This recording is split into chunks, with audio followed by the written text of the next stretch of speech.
जर्मनीत मॅन्डेबर्ग इथं झालेल्या भीषण हल्ल्याचा भारतानं तीव्र निषेध केलाय. या हल्ल्यात 5 लोक ठार तर 200हून अधिक लोक जखमी झाल्याचं वृत्त आहे. जखमींमध्ये 7 भारतीयांचाही समावेश होता. परराष्ट्र व्यवहार मंत्रालयानं या संदर्भात जारी केलेल्या निवेदनात नाताळच्या बाजारात झालेला हा हल्ला भीषण आणि माथेफिरू असल्याचं म्हटलंय. आंतरराष्ट्रीय नाणेनिधीचे माजी व्यवस्थापकीय संचालक आणि स्पेनचे माजी उपप्रधानमंत्री रॉड्रिगो राटो यांना स्पेनमधल्या न्यायालयाने 4 वर्षे 9 महिने तुरुंगवासाची शिक्षा दिली आहे. 75 वर्षांचे रॉड्रिगो कर फसवणूक, मनी लॉन्ड्रिंग आणि भ्रष्टाचाराच्या गुन्ह्यात दोषी ठरले आहेत. स्पेनच्या कर विभागाला फसवून सुमारे 8 कोटी 50 लाख डॉलर्सची कमाई केल्याचा त्यांच्यावर आरोप आहे. प्रधानमंत्री नरेंद्र मोदी कालपासून कुवेतच्या दौऱ्यावर आहेत. कुवेतच्या बायन पॅलेसमध्ये औपचारिक स्वागतानंतर प्रधानमंत्र्यांनी आज कुवेतचे अमीर आणि राजपुत्र यांच्याशी स्वतंत्र बैठका घेत चर्चा केली आहे. कुवेतच्या प्रधानमंत्र्यांशी ते शिष्टमंडळ स्तरावर चर्चाही करतील. गेल्या 43 वर्षातील भारतीय प्रधानमंत्र्यांची ही पहिलीच कुवेत भेट ठरली. पंजाबमधल्या मोहाली इथं काल रात्री 3 मजली इमारत कोसळून 2 जणांचा मृत्यू झालाय. अद्यापही ढिगाऱ्याखाली 13 जण अडकल्याची भीती व्यक्त केली जात असून लष्कर, NDRF आणि पंजाब पोलिसांद्वारे मदत आणि बचाव कार्य सुरू आहे.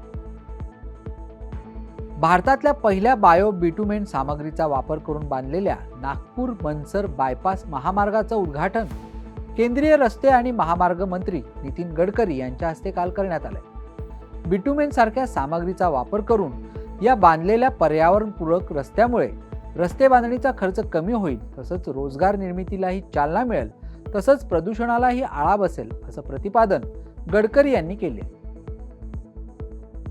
इस्रायल आणि हमास युद्ध अजूनही सुरू आहे.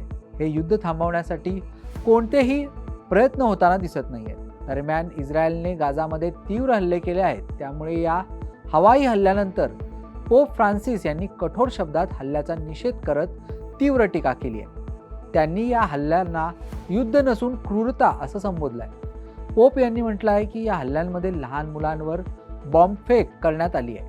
ही घटना अत्यंत दुर्दैवी आणि मानवतेला काळिमा फासणारी आहे. भारतीय वंशाच्या अंतराळवीर सुनीता विल्यम्स अंतराळातच त्यांनी सहकाऱ्यांसोबत ख्रिसमस साजरा केल्याचा नव्या फोटोतून दिसत आहे. नासाने ट्विटरवर फोटो शेअर केलाय. यामध्ये सुनीता विल्यम्सने लाल शर्ट आणि डोक्यावर सांताची टोपी घातली आहे. त्यांच्यासोबत एक सहकारी आहे.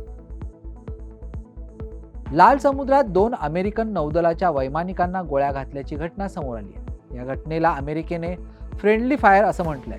म्हणजे अमेरिकेनेच नौदलाच्या दोन्ही पायलटना चुकून गोळ्या घातल्या होत्या. दोन्ही पायलट जिवंत सापडले. त्यापैकी एकाला किरकोळ दुखापत झाली. परंतु इराण समर्थित हुती बंडखोरांच्या सततच्या हल्ल्यांमुळे लाल समुद्र किती धोकादायक बनलाय हे या घटनेवरून स्पष्ट होतं.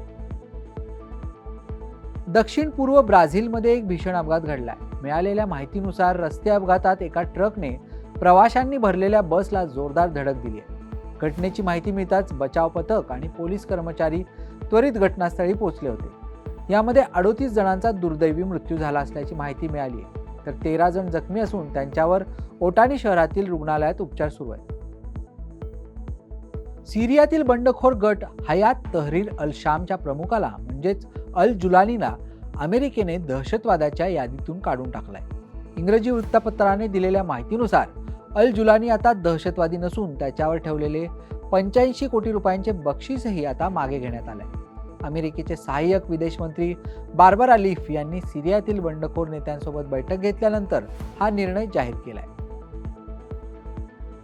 भारत प्रथमच स्वदेशी रॉकेटचा वापर करून अंतराळात जैविक प्रयोग करणार आहे. ध्रुवीय उपग्रहण प्रक्षेपण यानाचे पुढील प्रक्षेपण अंतराळात 1 नव्हे तर 3 जैविक प्रयोग करणार आहे. यामध्ये सजीव पेशी अंतराळात पाठवण्यात येणार आहेत. अंतराळातील अत्यंत आव्हानात्मक वातावरणात या गोष्टी जिवंत ठेवणे हे इस्रोच्या शास्त्रज्ञांपुढे आव्हानात्मक काम राहणार आहे. गुगलने आपल्या कंपनीतील व्यवस्थापन पदांमध्ये 10% कपातीची घोषणा केली आहे. गुगलचे CEO सुंदर पिचाई यांनी या कंपनीच्या बैठकीत याबाबतची माहिती दिली आहे. कंपनीच्या कार्यक्षम मोहिमेचा एक भाग म्हणून आणि आर्थिक आव्हानांचा विचार करता हा कर्मचारी कपातीचा निर्णय घेण्यात आलाय. कॅनडाचे पंतप्रधान जस्टिन ट्रुडो यांच्या सरकारचे भवितव्य अधिकच अस्थिर बनले. ट्रुडो सरकारचा एकेकाळचा महत्त्वाचा मित्रपक्ष असलेल्या न्यू डेमोक्रॅटिक पार्टीचे नेते जगमीत सिंह यांनी अल्पमतातल्या लिबरल सरकारला पाडण्यासाठी आपण ठराव मांडणार असल्याचे जाहीर केले. अमेरिकेत रिपब्लिकन आणि डेमोक्रॅट खासदारांनी फेडरल फंडिंगवर करार केला नाही तर शटडाऊनची परिस्थिती उद्भवणार आहे. तसेच झाल्यास राखों सरकारी कर्मचाऱ्यांना ऐन नाताळात पगार मिळणार नाहीये आणि अमेरिकन सरकारच्या सर्व आपत्कालीन सेवा वगळता सर्व गोष्टी ठप्प होणार आहेत. आंतरराष्ट्रीय क्रिकेटमधून रविचंद्रन अश्विन यांनी निवृत्ती जाहीर केल्यानंतर प्रधानमंत्री नरेंद्र मोदी यांनी त्यांना भावनिक पत्र लिहिले. क्रिकेट आणि देशासाठी अश्विन यांनी दिलेल्या अतुलनीय योगदानाबद्दल प्रधानमंत्र्यांनी त्यांचे आभार मानले.